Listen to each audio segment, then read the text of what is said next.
नमस्कार बच्चों, कैसे हैं आप लोग। बच्चों, आज की इस वीडियो में हम हिंदी व्याकरण के अंतर्गत समास के बारे में पढ़ेंगे। तो समास किसे कहते हैं बच्चों। समास कोई नई चीज़ नहीं बच्चों। मान लीजिए जैसे आपने चीनी ली, क्या लिया, चीनी ली।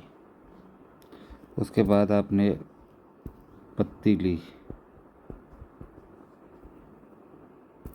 पानी लिया और इसे उबाल दिया। ठीक है, तो क्या बनती है आपकी, चाय बनती है ना। उसके लिए एक शब्द है चाय। तो ठीक उसी प्रकार समास है बच्चों ना, कि दो शब्दों के, दो या दो से अधिक जो शब्द हैं उनको आपस में मिलाने के बाद जो एक नया शब्द बन जाता है उसको हम समास कह देते हैं। तो इसकी डेफिनेशन हम लिख देते हैं, दो या दो से अधिक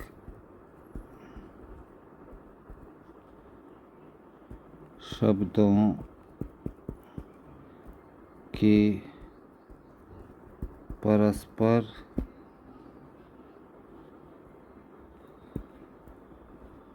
मेल को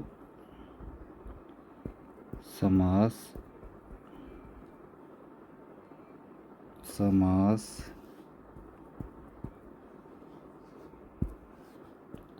कहते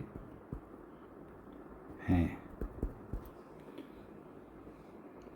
ठीक है बच्चों, दो या दो से अधिक शब्दों के परस्पर मेल को हम क्या कह देते हैं, समास, है ना। और इसमें क्या होता है, इसमें जो भी उपसर्ग हैं या प्रत्यय लगे होते हैं उनका लोप हो जाता है शब्दों का ना। शब्दों में जो उपसर्ग और प्रत्यय लगे होते हैं तो उनका लोप हो जाता है और जो नया शब्द बनता है उसी को हम सामासिक शब्द कहते हैं। क्या कहते हैं, सामासिक शब्द। ठीक है, समास का से ही बना है सामासिक शब्द। तो अब यहाँ पर हम बात करते हैं बच्चों कि समास होते कितने प्रकार के हैं। तो यहाँ पर हम बात करेंगे समास के भेदों की। समास के भेद, समास के भेद। ठीक है बच्चों, तो समास के भेद की हम यहाँ पर बात कर रहे हैं। अब समास के भेद में हम बात करेंगे तो समास के भेद कौन कौन से हो जाते हैं। देखिए, समास के भेद में पहला आता है समास आपका तत्पुरुष समास। तत्पुरुष समास,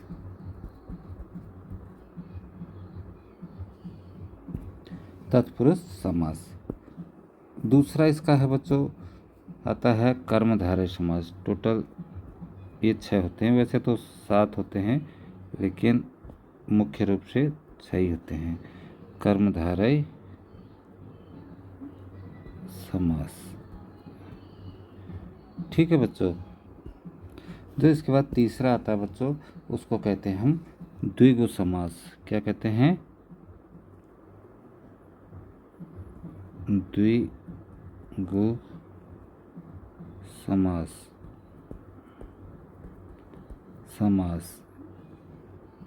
ठीक है बच्चों, तो उसे कहते हैं बच्चों द्विगु समास।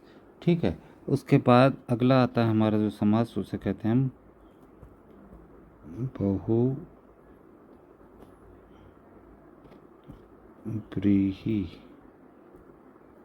बहुव्रीहि समास।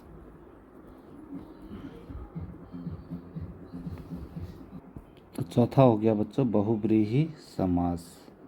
ठीक है, उसके बाद जो आता है हमारा वो आता है द्वंद्व समास। क्या आता है, द्वंद्व समास। द्वंद्व समास।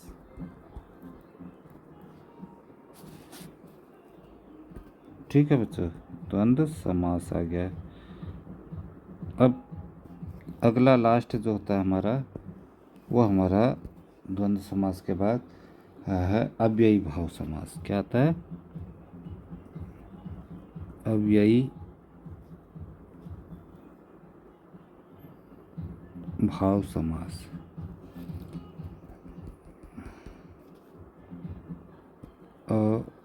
व्ययी भाव समास।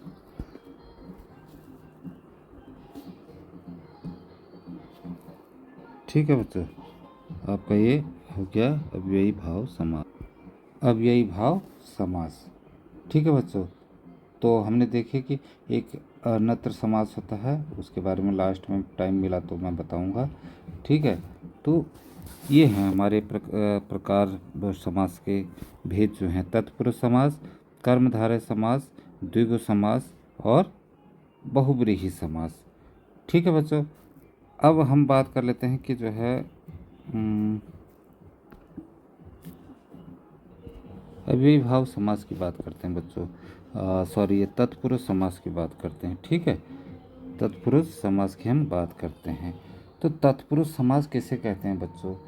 देखो, जिस समास में जो है बाद या जो है जो पीछे से आता है पद, उत्तर पद कहते हैं उसे, वो पद प्रधान होता है, यानी कि उत्तर पद प्रधान होता है, इसमें उत्तर पद प्रधान होता है। ठीक है, उत्तर पद प्रधान। तो ऐसे समास को हम क्या कह देते हैं? तत्पुरुष समास कह देते हैं। ठीक है, इसमें कारक चिन्ह जो होता है वो लुप्त हो जाता है। ठीक है, कारक चिन्ह आप जानते ही हैं, तो वो लुप्त हो जाता है। जैसे कर्ता ने कर्म को करण से कहते हैं ना, तो जो है वो कारक चिन्ह जो है इसमें लुप्त हो जाता है।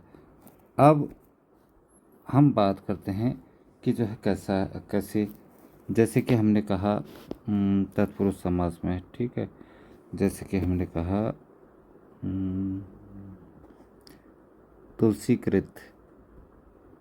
तुलसीकृत, तो तुलसीकृत रामायण है ना, तो तुलसी द्वारा कृत या रचित जो है रामायण, वो क्या हो गई? हमारा तत्पुरुष समास में आ गया। तुलसीकृत कह दिया हमने। हमने ये नहीं कहा कि तुलसी द्वारा रचित, ऐसे नहीं कहा ना, तुलसीकृत कहा, तो वो आगे क्या क्या नाम कहते हैं? तत्पुरुष समास है। जैसे हमने कहा राजकुमार, क्या कहा? राजकुमार, तो ये हो गया राजकुमार। तो राजकुमार कैसे कहते हैं? जो राजा का लड़का है, हमने राजा का कुमार नहीं कहा। इसका अर्थ तो हुआ राजा का कुमार, लेकिन हमने उसे शॉर्ट कर दिया और कह दिया राजकुमार। ठीक है बच्चों, तो ये भी हो गया उदाहरण तत्पुरुष समास का।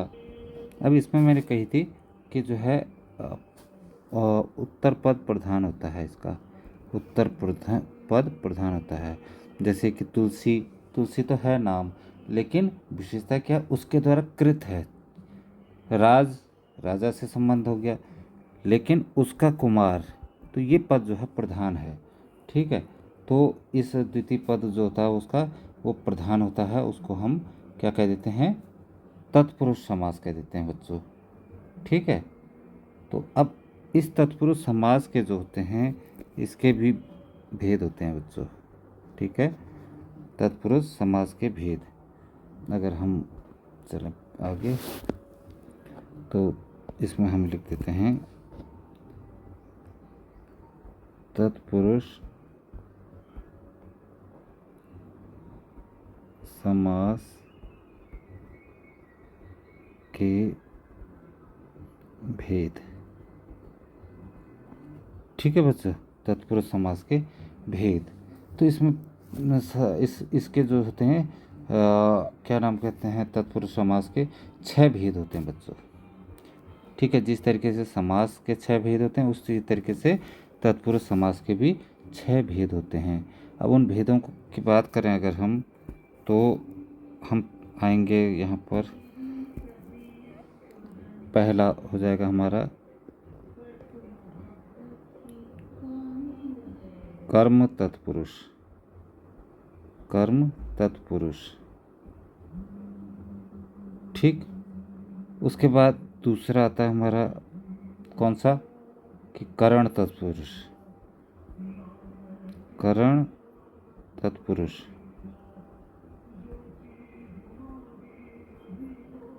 ठीक है।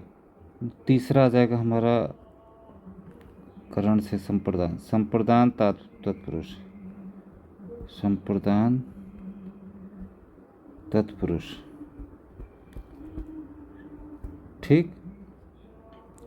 चौथा चौथा आ जाएगा हमारा संप्रदान से अपादान, अपादान तत्पुरुष, अपादान तत्पुरुष।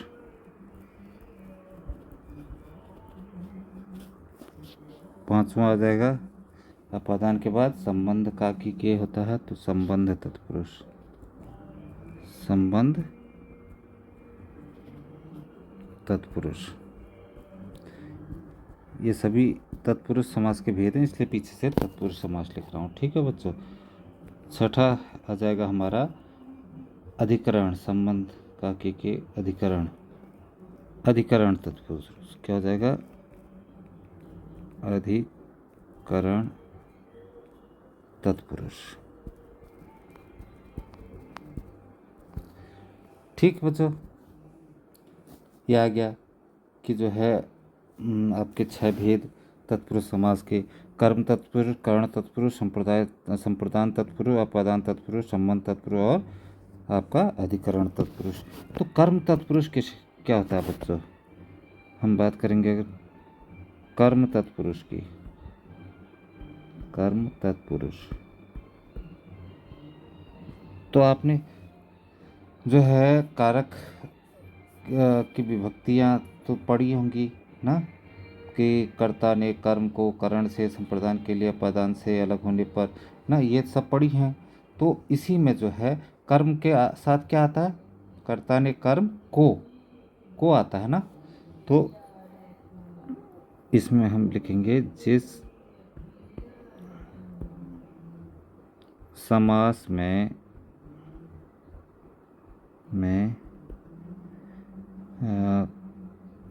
कर्म कारक की विभक्ति, कर्म कारक की विभक्ति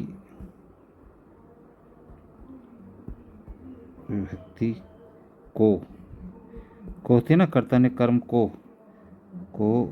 का जो है लोप हो जाता है, यानी कि उसको हटा दिया जाता है, लोप हो जाता है, लोप हो जाता है। तो वहाँ क्या होता है, कर्म तत्पुरुष होता है। कौन सा, कर्म तत्पुरुष। अब जैसे हम इसका वो करें, उदाहरण ले, जैसे उदाहरण अगर हम उदाहरण के तौर पर कह सकते हैं, जैसे हम कह सकते हैं स्वर्ग प्राप्त, स्वर्ग प्राप्ति। तो इसमें क्या है, बीच में को हट गया है, यहाँ पर दोनों के बीच में क्या आ रहा है, को आ रहा है ना, यहाँ पर आ रहा है को, जो जगह है यहाँ पर को था, स्वर्ग को प्राप्ति, लेकिन हमने एक साथ कर दिया उसे स्वर्ग प्राप्ति। इसी प्रकार अगर हम बात करें आपके कुछ और क्या हो सकता है, जैसे हम कह सकते हैं चिड़ी मार, चिड़ी मार। तो चिड़ी मार चिड़िया को मारने वाला होता है ना, तो हम कह रहे हैं चिड़िया को मारने वाला है ना। तो यहाँ पर जो आया, ये जो है यहाँ पर को हट गया, चिड़िया को मारने वाला है ना। और इसी प्रकार हम कहेंगे, बात करेंगे यश प्राप्ति, यश प्राप्त। तो यश प्राप्त क्या आ जाएगा, यश को प्राप्त करने वाला, यहाँ पर जो है यश को वो हट जा रहा है, ठीक है, वो क्या हो रहा है, हट जा रहा है बच्चों, ठीक है। तो क्या नाम कहते हैं, ये आपको समझ में आ गया होगा कि जो है कर्म तत्पुरुष किसे कहते हैं ना। अब हम बात करते हैं करण तत्पुरुष की। किसकी बात करते हैं, करण तत्पुरुष की। तो इसे थोड़ा मिटा देता हूँ मैं।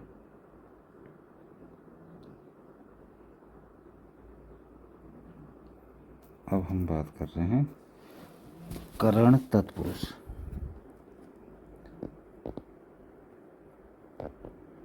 करण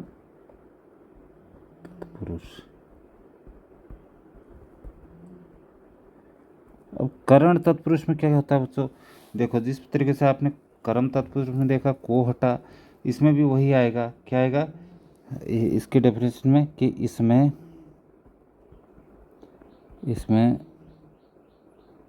करण क्या है, कारक है।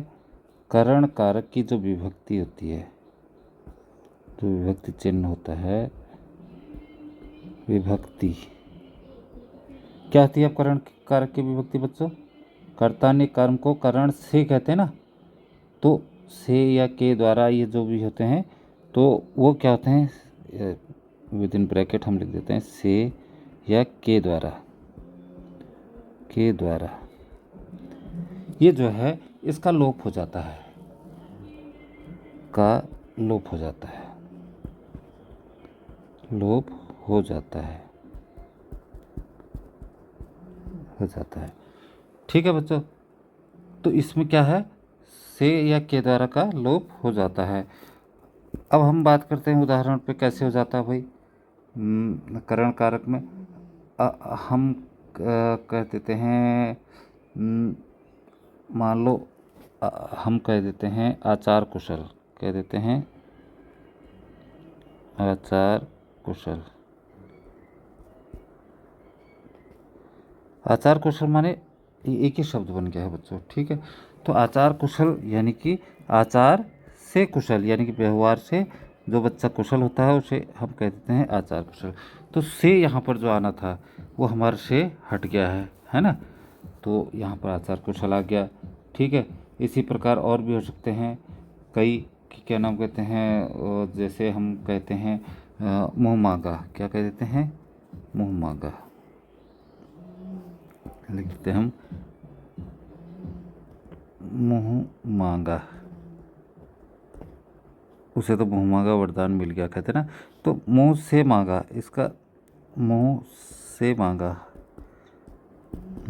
मांगा, तो इसमें था ना करण कारक, करण से, तो मुँह से मांगा, तो ये था, ये से हट गया और इन दोनों को जोड़ दिया तो मुँह से मांगा बन गया ये, है ना। तो ये आपका करण कारक का उदाहरण हो गया। इसके बाद और भी कई आ जाएंगे आपके, जैसे कि भयाकुल ना, यानी कि भय से आकुल।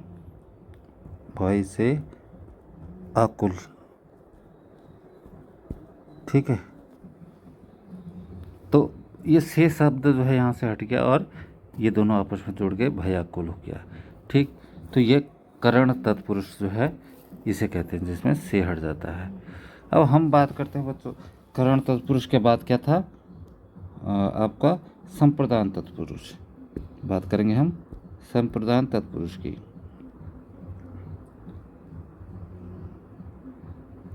संप्रदान तत्पुरुष,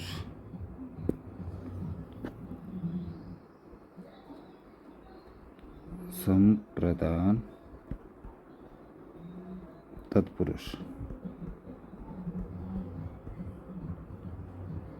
संप्रदान तत्पुरुष क्या होता है बच्चों, ठीक इसी तरीके से आज जिस प्रकार से हमने कर्म तत्पुरुष किया और करण तत्पुरुष किया, और तो इसी प्रकार संप्रदान तत्पुरुष होता है। ठीक है, विभक्तियाँ लगती हैं, जैसे कर्ता ने कर्म को, उसमें द्वितीय विभक्ति लग रही थी कर्म तत्पुरुष में ना, करण तत्पुरुष में तृतीय विभक्ति लग रही थी, और संप्रदान करण से संप्रदान, तो संप्रदान में चतुर्थ विभक्ति लगेगी।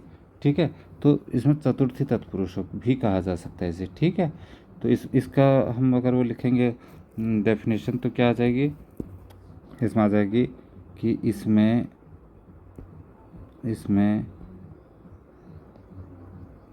संप्रदान कारक की विभक्ति। अब संप्रदान कारक की विभक्ति क्या होती है बच्चों, के लिए, संप्रदान के लिए कहते हैं ना, तो विद इन ब्रैकेट हम लिख देंगे के लिए इसका लोप हो जाता है,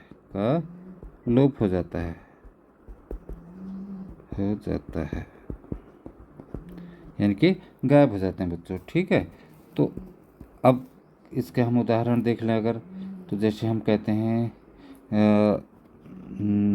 देशभक्ति, कहते हैं हम देशभक्ति। तो ये शब्द तो आपने सुना ही है, देशभक्ति, यानी कि देश के लिए भक्ति, देश के लिए भक्ति। तो ये के लिए भक्ति, इसका ये हमारा हट गया है और ये दोनों मिल गए हैं तो देशभक्ति बन गया। समझ रहे ना, देशभक्ति। उसी प्रकार से और अगर देखते हैं हम कोई उदाहरण आपका, जैसे हम कर सकते हैं विद्यालय। क्या कर सकते हैं? विद्यालय। तो विद्या माने हो गया विद्या ज्ञान, और जो है आलय माने घर। तो विद्या के लिए आलय, विद्या के लिए आलय, ये शब्द हट गया है ना, ये हट गया है, बन गया है विद्यालय। ठीक है, तो ये हमारा उदाहरण हो गया। तो आप समझ गए हैं कि जो है संप्रदान कारक, संप्रदान तत्पुरुष क्या होता है। ठीक है, अब आते हैं हम अपादान तत्पुरुष में। अपादान यानी कि अपादान जो है अलग होने पर लिखते हैं ना, यहाँ पर हम लिख देंगे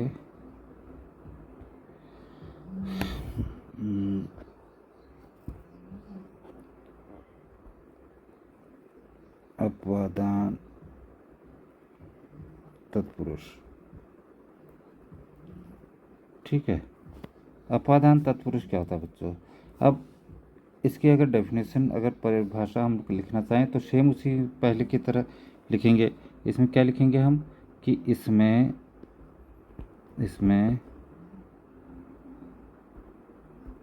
अपादान कारक की विभक्ति थी। अब अपादान कारक की विभक्ति क्या होती है बच्चों? अलग होने का भाव होता है ना इसमें, लेकिन से होता है। से, जैसे पेड़ से पत्ता गिरा तो अलग हो रहा है ना पेड़ से पत्ता। ठीक है, तो से जो है जहाँ पर अलग होने की बात आती है, दो चीज़ों के अलग होने की, तो वहाँ पर अपादान कारक आता है। और अपादान कारक में जो विभक्ति आती है से, तो उसे अलग होने पर कहते हैं, अलग होने पर लिख नहीं रहा हूँ मैं, तो ये से का जो है लोप हो जाता है। क्या हो जाता है? का लोप हो जाता है, यानी कि ये भी गायब हो जाता है। ठीक है, तो यहाँ पर क्या हमारा क्या आएगा? अपादान कारक बच्चों। ठीक, अब अपादान कारक के उदाहरण माना, जैसे हम कहीं कोई शब्द कहें, जैसे दूरागत कहेंगे हम। क्या कहते हैं? दूरागत शब्द आपने सुना होगा। तो दूर से आया हुआ, क्या हुआ? दूर से आया हुआ, तो ये से अलग कर रहा है। उसी तरीके से हम करेंगे रण विमुख। रण विमुख, रण को छोड़कर आने वाला, यानी कि युद्ध, रण माने होता है युद्ध, युद्ध को छोड़ करके आने वाला। जैसे हम कह देंगे नेत्रहीन, कह देंगे नेत्रहीन, नेत्र से हीन। ठीक है, मतलब नेत्र से अलग हो गया है, अब वो अंधा हो गया है। ठीक है, धनहीन, इसी प्रकार से हम कह देंगे धनहीन, तो धन से अलग हुआ ना। और जैसे कुछ और कह सकते हैं हम, जैसे काम चोर कह सकते हैं, काम को से जी चुराने वाले को काम चोर कह सकते हैं। तो ये आ गए बच्चों हमारे आपके अपादान तत्पुरुष जो है उसका उदाहरण ना, और उसकी परिभाषा। अब बात करते हैं हम किसकी? संबंध, संबंध तत्पुरुष। संबंध तत्पुरुष।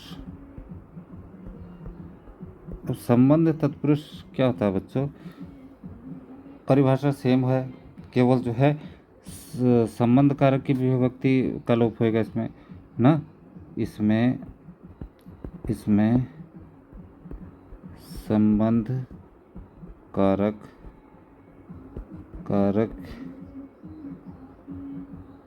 की विभक्ति का लोप हो जाता है। ठीक है बच्चों, इसमें जो है संबंध, संबंध क्या आता है, कर्ता ने कर्म को कर्ण से संप्रदान के लिए उपादान से अलग होने पर संबंध का की के, तो का की के आता है ना, तो विभक्ति, इसमें मैंने छोड़ दिया ये उदाहरण, यहाँ पर आ जाएगा का की के, ये शब्द हैं, तो इनका लोप हो जाता है, ये सब जो है गायब हो जाते हैं, ये लुप्त हो जाते हैं। ठीक, तो अब क्या है आपका लोप हो जाता है। जैसे उदाहरण देखेंगे हम तो जैसे हम कहेंगे विद्याभ्यास, विद्याभ्यास,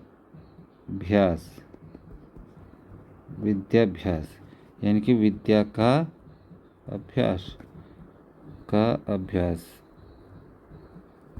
इसमें ये का जो है छूट गया, ये का हट गया। ठीक है, उसी प्रकार से हम कह सकते हैं सेनापति, क्या कह सकते हैं, सेनापति यानी कि सेना का पति, सेनापति, तो क्या है वो, सेना का पति, सेना का पति, इसमें ये का हट गया। ठीक है, सेना का पति में उसके जैसे हम कह सकते हैं राजभवन कह सकते हैं, तो वो आ जाएगा राजा का भवन। राजपुत्र कह सकते हैं, राजा का पुत्र ना। देश रक्षा, देश की रक्षा, तो का की इन सब का लोप हो जाता है। यहाँ पर क्या आ जाता है आपका संबंध कारक आ जाता है बच्चों। ठीक है, संबंध तत्पुरुष इसे ही कहते हैं। चलते हैं आगे, एक और रह गया हमारे तत्पुरुष समास का भेद, वह है अधिकरण तत्पुरुष। क्या है, अधिकरण तत्पुरुष। अब अधिकरण तत्पुरुष क्या होता है बच्चों, ठीक, अधिकरण कारक जो होता है उसकी विभक्ति क्या होती है, मैं, पे, पर, ये सब जो होता है, जैसे पेड़ में चिड़िया बैठी है या पेड़ पर चिड़िया बैठी है ना, तो इन सब में क्या होता है, ये जोड़ने के लिए होता है ना। तो वो क्या नाम कहते हैं, यहाँ पर जो है आपका अधिकरण तत्पुरुष आएगा। डेफिनेशन सेम वही होगी कि क्या नाम कहते हैं, इसमें अधिकरण कारक की विभक्ति, अब क्या होती है विभक्ति, मैं, पे, पर आदि ना, तो इनका क्या हो जाता है, का लोप हो जाता है, का लोप हो जाता है, हो जाता है। ठीक है बच्चों, तो अब ये सेम वैसा ही हो गया। ठीक, इनका लोप हो जाता है। अब जैसे हम कहेंगे बात नरोत्तम, नरोत्तम, नरोत्तम नाम है किसी का, तो वो क्या है, नर माने मनुष्य, उत्तम माने सबसे उत्कृष्ट अच्छा, तो नरों में जो उत्तम है उसे नरोत्तम, तो नरोत्तम, नरों में मैं को हट गया, यहाँ से मैं जो है हट गया ना, मैं शब्द आपका हट गया, नरों में उत्तम, ये आ जाएगा नरों में उत्तम, तो ये मैं जो है हट गया ना, ये मैं हट गया और आ गया नरोत्तम। उसी प्रकार से लोकप्रिय, लोकों में प्रिय, लोक यानी कि लोग, ठीक है, और उसमें सबसे प्रिय जो है लोकप्रिय हो गया, लोगों में प्रिय।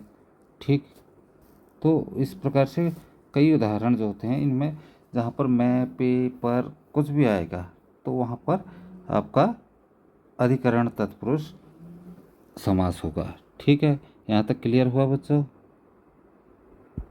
अब हम आते हैं अपने दूसरे समास पर। दूसरा समास है हमारा कौन सा, यथा तत्पुरुष समास, उसके बाद बताया था मैंने आपको दूसरा कर्मधारय समास, कर्मधारय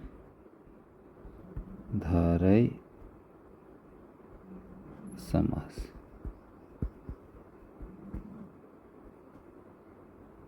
ठीक है बच्चों, कर्मधारय समास। अब कर्मधारय समास क्या होता है बच्चों? कर्मधारय समास जो होता है, इसमें जो है कर्ता जो है तत्पुरुष को ही कर्मधारय समास कहते हैं।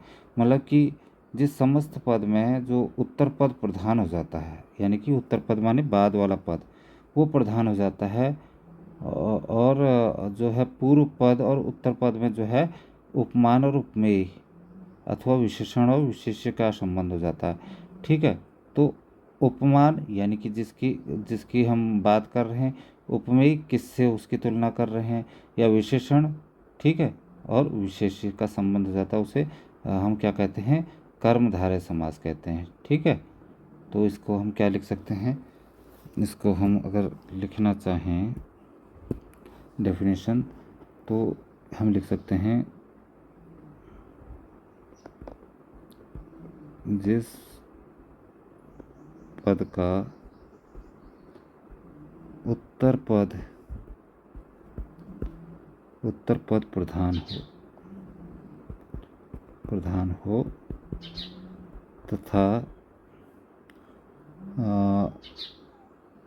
तथा पूर्व पद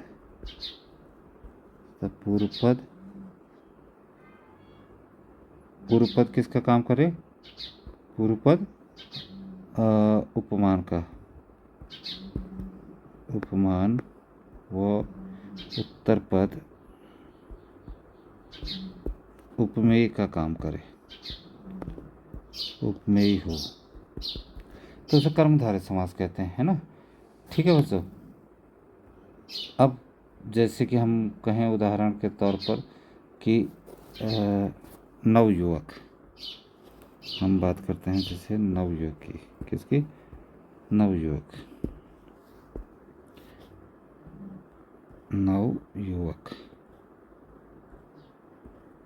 अब नवयुवक तो ऐसा युवक जो नया है, नव है। ठीक है, तो इसमें उत्तर पद प्रधान है ना ये तो कई चीज़ें हो सकती थी, लेकिन यहाँ युवक है, तो ये युवक जो है क्या है? प्रधान पद है। ठीक है, और क्या नाम कहते हैं?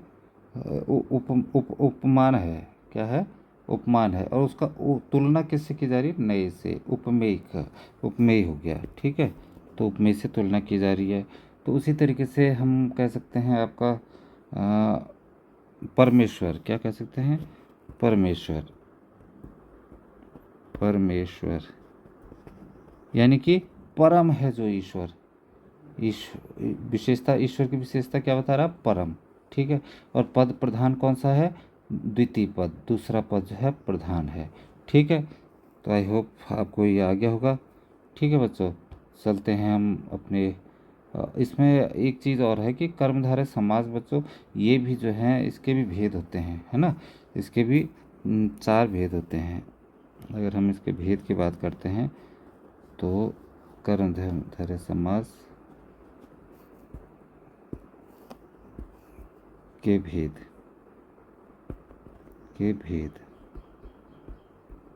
अब इसके भेद होते हैं कौन कौन से, ये बात करते हैं।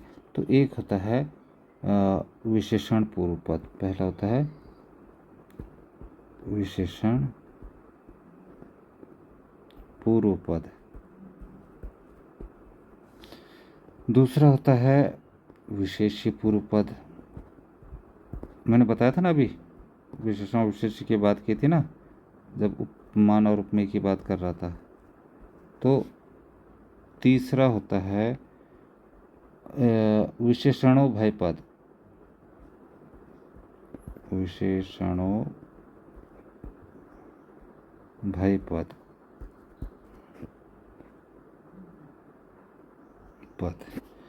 और चौथा होता है इसका बच्चों विशेष्यो भय पद।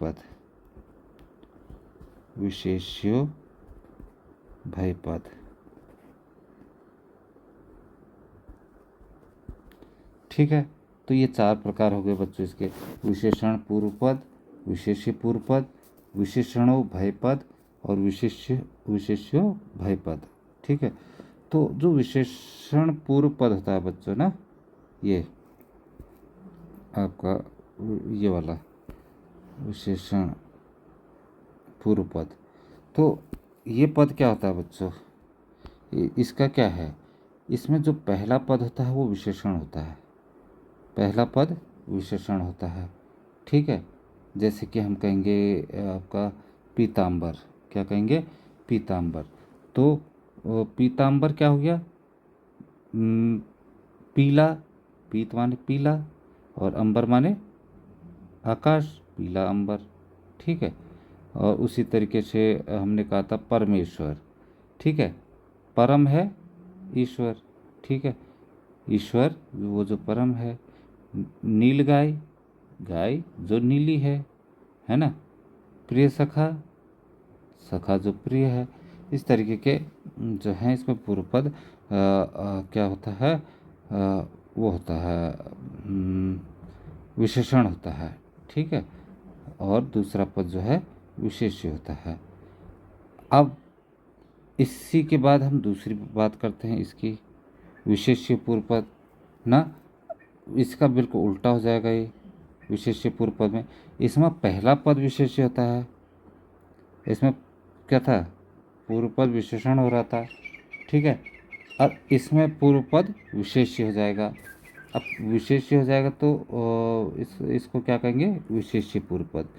जैसे कि हम कह सकते हैं आपका कुमारी कहते हैं, कुमारी ना, तो कुमारी माने कुंवारी लड़की।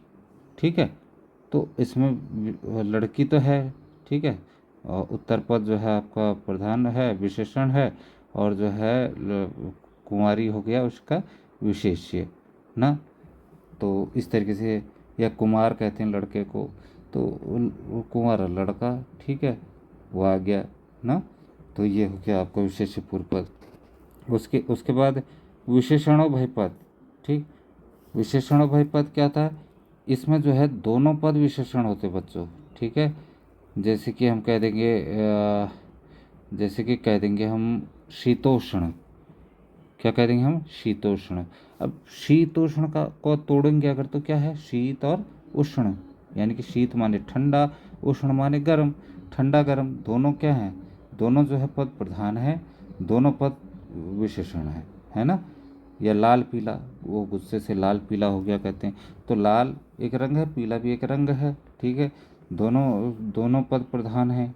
ठीक, या भला बुरा, इस तरीके से जो जहाँ पर आते हैं तो वो विशेषणोभय पद कहलाते हैं बच्चों।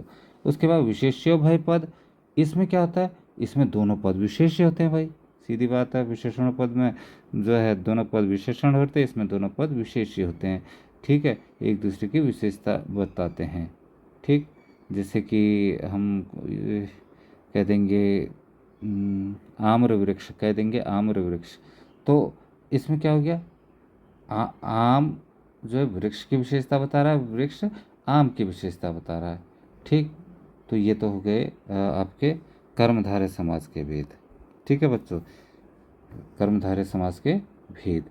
अब हम आते हैं अपने तीसरे उसमें समास में।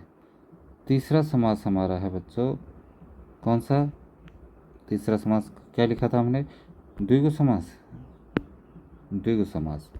तो तीसरा हमने लिखा है द्विगु समास। तो द्विगु समास की बात करते हैं यहाँ पर, है ना। द्विगु समास।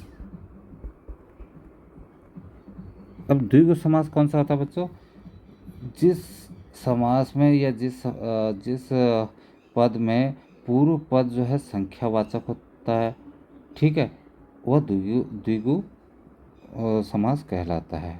ठीक, अब है क्या, जैसे कि हम कह सकते हैं पहला पद क्या कहा मैंने, संख्यावाचक होता है। इसमें अगर लिख देंगे हम, इसमें पहला पद संख्यावाचक, संख्यावाचक संख्यावाचक विशेषण होता है, लिख सकते हैं हम। ठीक है, संख्यावाचक विशेषण होता है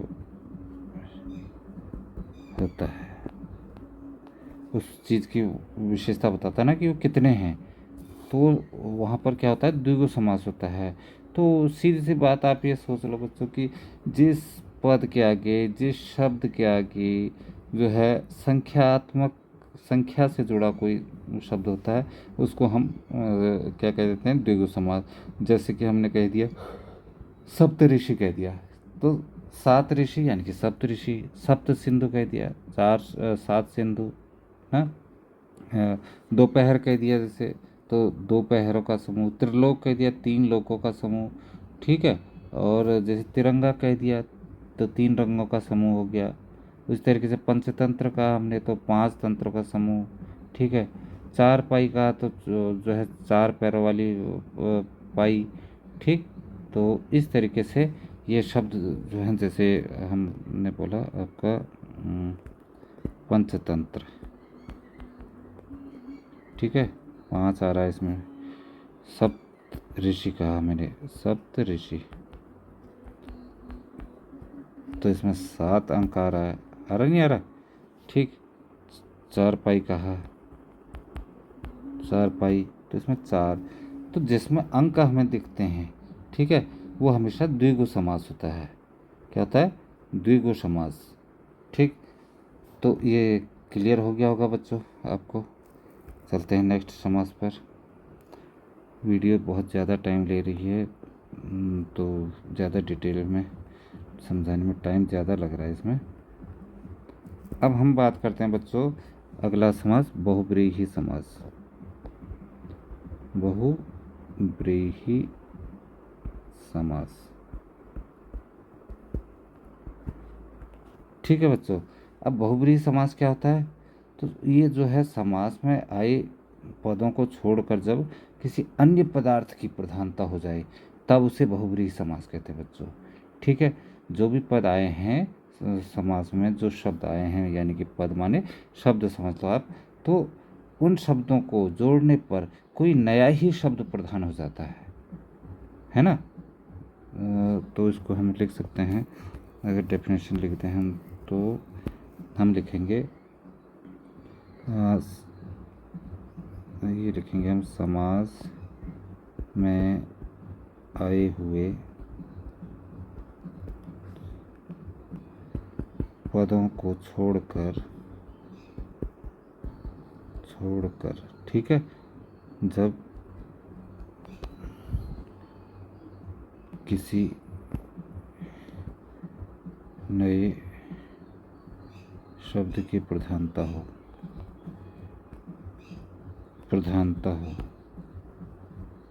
तो वहाँ क्या होता है? वहाँ आपका बहुब्रीहि समास होता है। ठीक है बच्चों, अब जैसे कि हम कहें क्या कहें कि जैसे हम कह देते हैं आपका पंकज, क्या कह देते हैं हम? पंकज। अब पंकज का अर्थ तुम्हें पता है ना, कि पंक माने होता है कीचड़। ठीक है, तो कीचड़ में पैदा होने वाला, तो उसको हम कह क्या देते हैं? कमल कह देते हैं ना। तो इस शब्द की प्रधानता हो गई ना। और जैसे कि जो निशाचर, ठीक है, निशाचर कह देंगे हम, निशाचर। तो निशा माने रात, ठीक है, चर माने चरने वाला, यानी कि रात को विचरण करने वाला। तो उसका क्या हो गया? राक्षस हो गए वो ना, राक्षस। तो ये पद प्रधान हो गया इसका, है ना। जैसे हम और कह सकते हैं विषधर। ठीक है, विषधर किसे कहते हैं? विष किस में होता है? सांप में ना। तो विष को धारण करने वाला यानी कि सर्प। ठीक है, अब त्रिलोचन है, जैसे त्रिलोचन 3 लोचन हैं जिसके, शिव, है ना। त्रिलोचन में 3 जिसके लोचन हैं। तो उस तरीके से ये हो जाता है बहुब्रीहि समास। ठीक है बच्चों, चलते हैं अपने नेक्स्ट समास में।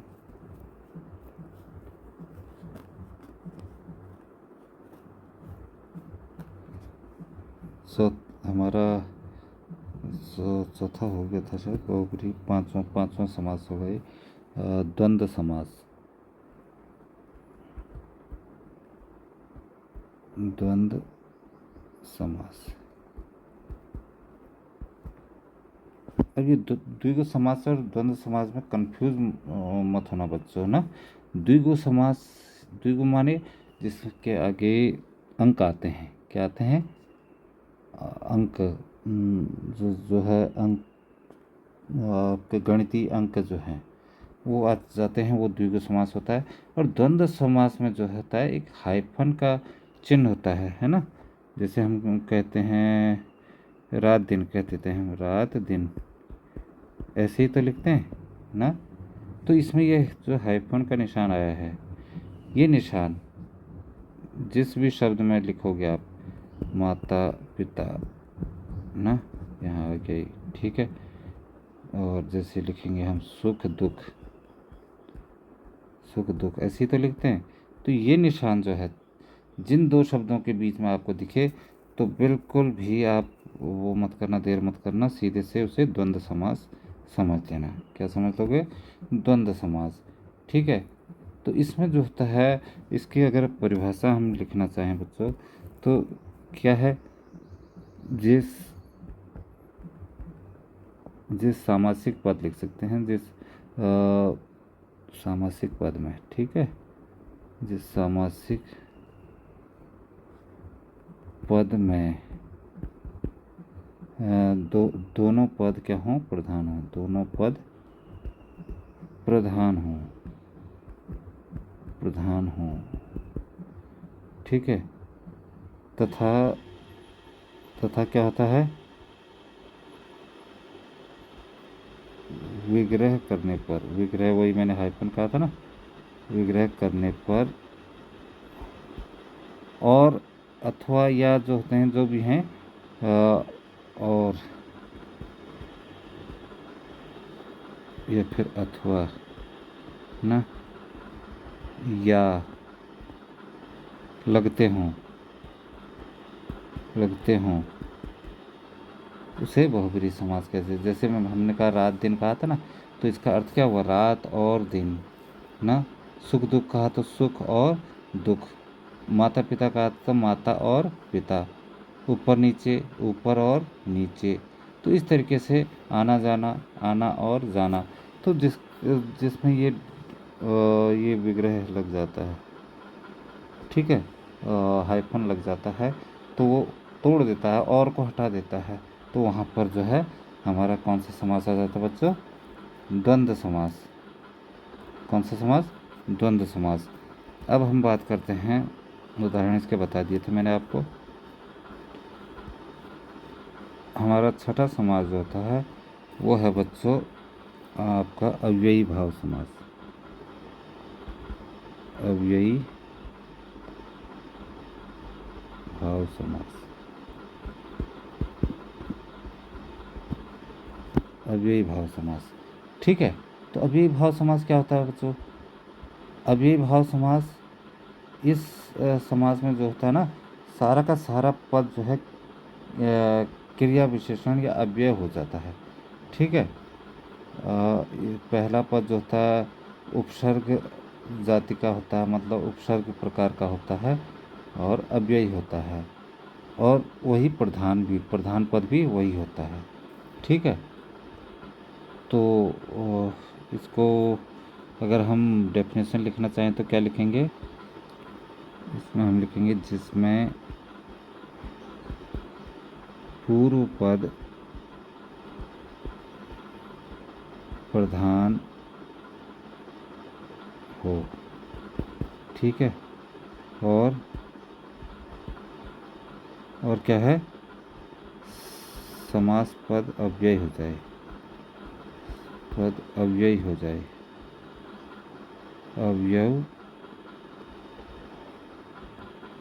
अव्यय हो जाए,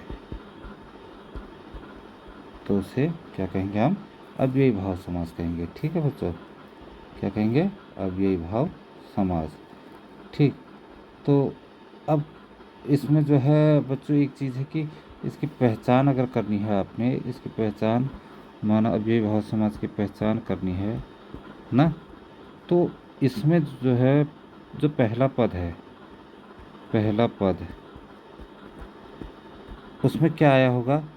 जैसे अनु आ सकता है, उसमें क्या आ सकता है?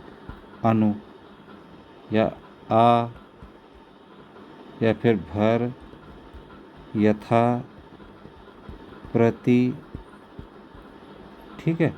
और इस टाइप के शब्द आएंगे जहाँ, तो वहाँ पर जो है आप अव्ययी भाव समास समझ लीजिएगा, ठीक। अब जैसे हम कोई मान लीजिए वो करते हैं, उदाहरण लेते हैं, तो हम क्या करेंगे? हमने लिखा प्रतिदिन, प्रतिदिन, ठीक है। प्रतिदिन यानी कि हर दिन, है ना, हर दिन। या ये तो प्रति आ गया हमारा, जैसे हम यथाशक्ति लिख दिया, यथाशक्ति, ठीक है। यथा शब्द आया इसमें, यानी कि शक्ति के अनुसार, शक्ति के अनुसार। जैसे आजन्म लिख दिया हमने, आजन्म, तो मैंने बताया था ना, आजन्म, आज आता है जहाँ, तो वो बन गया आपका ये अव्ययी भाव समास, ठीक है बच्चों। तो आई होप कि आप समास के बारे में जान गए होंगे, और अगर आपको वीडियो अच्छी लगी तो लाइक, सब्सक्राइब, कमेंट और शेयर करना ना भूलें। यहीं पर हम आज की वीडियो समाप्त करते हैं बच्चों, समय बहुत ज़्यादा हो गया है, तो आज की वीडियो यहीं समाप्त करते हैं। आपका दिन मंगलमय हो।